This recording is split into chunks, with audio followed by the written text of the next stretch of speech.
What is the most intriguing thing about the difference between men and women and their self-esteem? Wow, that's a big one to start off with. Why not? Well, I know that from my opinion, looking at it, and Beth can talk about this from what she sees, but one of the most interesting and humorous findings in the literature is that from a very young age, boys tend to overestimate their physical ability. And it seems to track all the way through the lifespan. And that even when people are in their 70s and 80s, if you ask guys what they can do, they always seem to be able to overestimate what they're actually capable of. And the reverse applies, that females seem to be the reverse. They seem to feel that they're not as capable as they actually are.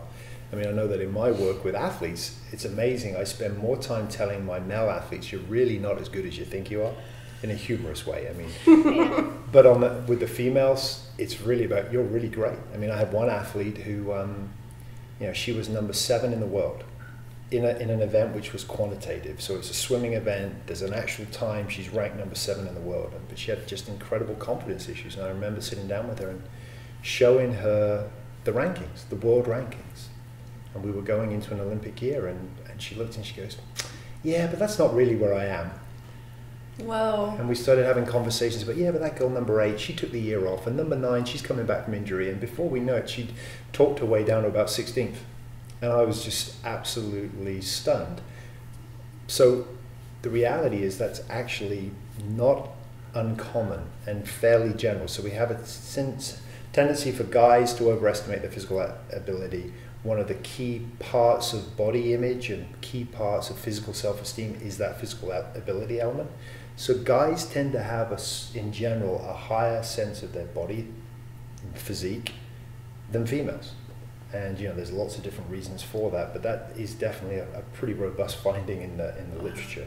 Yeah, I would say I see the same thing even on just a day-to-day armchair, quarterback sort of way, because guys will come into a class, like the class I teach here, the sculpt class at noon, which is a really popular class. And what happens here is the gals go back to their little work environments and they're like, oh God, that was a great class. It was so hard. We did, 1,000,000 tricep push-ups.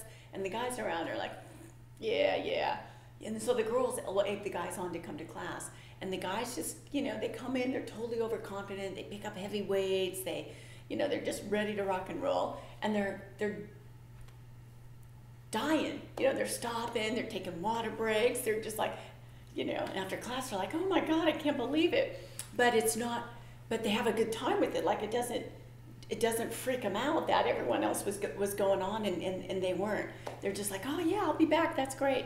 Or meanwhile, the gals, they'll come up to me before class and they'll give me the whole thing about, I'm not sure, I think maybe it's gonna be a little too hard for me, but I'm gonna give it a try. And so they soften the edges right from the beginning.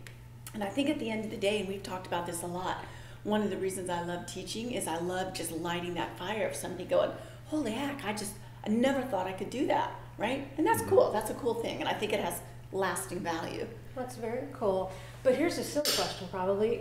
With the difference between men and women, does that really affect the way a woman is going to approach everything from an exercise class to a lifestyle change? We soften the edges. We have a tendency to do that, to go, oh, I'm not so sure I'm going to be able to do this.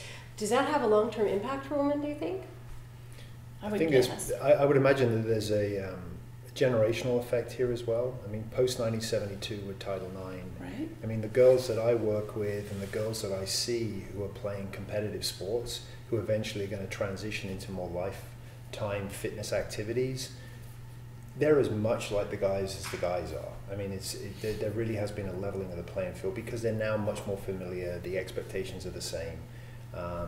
So I think you're finding that younger women, who were benefited from Title IX and have benefited right. from an attempt to at least even the playing field somewhat, at least at the high school level and a little bit of college, is to truly open their eyes to what they're capable of. And I think that probably has led to some changes. So I think if you look across the lifespan, the older generation, the older women who didn't have the opportunity to benefit from some of the experiences that are now there for young girls, I think there's probably a significant difference in the way they approach lots of things related to the physical, to the corporal reality that they live in. And I would guess even there, the way they would describe themselves, because women of my generation, like we grew up, we might play a little sport on the side or in PE, but we definitely didn't describe ourselves as an athlete, even though meanwhile I was doing 2 or 3 hours of classical ballet a day or something, but I would never have thought to describe myself as an athlete. I think younger women, even if sport isn't their number one thing, they would still tend to describe themselves as athletic. So I think there's kind of a difference. There's some interesting stuff that's out there which says that back in the day, when you looked at who was the most popular kid in school, at high schools, on the boys' side it used to always be the jock. What's happened on the boys' side now is the jock plus academics, and on the girls' side it was always social. Right. But now the research suggests that it's jock plus academics. So jock plus academics on both sides. So if you're athletic and you're also good academically, that tends to define you as somebody who is well liked and is high on the social hierarchy within the school. So I mean, that's a qualitative change. It's interesting, right? In a very short period of time, in a relatively short period of time. So I mean, it speaks to, in many ways, the power of the environment, and it speaks to the power of what you can do structurally, which not only in terms of changing attitudes and beliefs about what should be important when you're during adolescence, but also it can also speak to what should be important as you move through your life from a lifestyle perspective. And I think we've seen that as well. I mean, what is an attractive female body now? I mean, I think that there's been some significant qualitative shifts in what is acceptable and what is attractive. I mean, the people who seem to be promoted now as models from a body perspective, it isn't just these rake thin fashion runway models. There are much more, the athletic female is being seen as that is desirable, and that's got to be good. I mean, it's got to be to the positive and will help sort of allow all girls and all women to be able to find their niche in that body image area. Right, because it's really hard when you're growing up with a lot of media, and I think even for women my age, and I'm 50, we grew up and we had a few little magazines we might looked at. One was put out by the Girl Scouts of America, so it was all clean image and all that.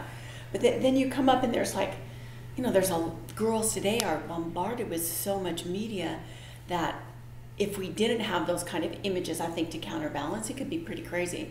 I mean, I still think there's a huge way to go. I mean, I still think that the norm, the aspirational norm for young girls just isn't achievable. I mean, physiologically, genetically, you just can't do it. So, I mean, I still think that there is an unbalance out there, and there still is an unfairness about the whole thing, which sort of speaks to the psychology of a lot of why people drop out and why people start, and so it all sort of fits in. And on the guy side, there's a less of an emphasis on the body. I mean, it's much more the attributes of a successful male are not tied as much to a body as I think it is on the female. So even if you have a female who's incredibly successful in whatever field of endeavor she's chosen, there's still an element, what does she look like? Mm-hmm. Whereas, on the male side, that doesn't seem to be a factor at all. I mean, it's much more about what can you actually do as opposed to what you look like. And I still think that there's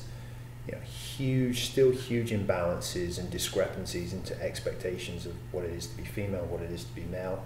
And that's all tied up into a lot of the issues that Beth deals with on a day-to-day. I mean, even the female athletes I work with who, if you looked at them, you go, wow, I mean, look at, right. She's just incredibly lean and she's incredibly athletic.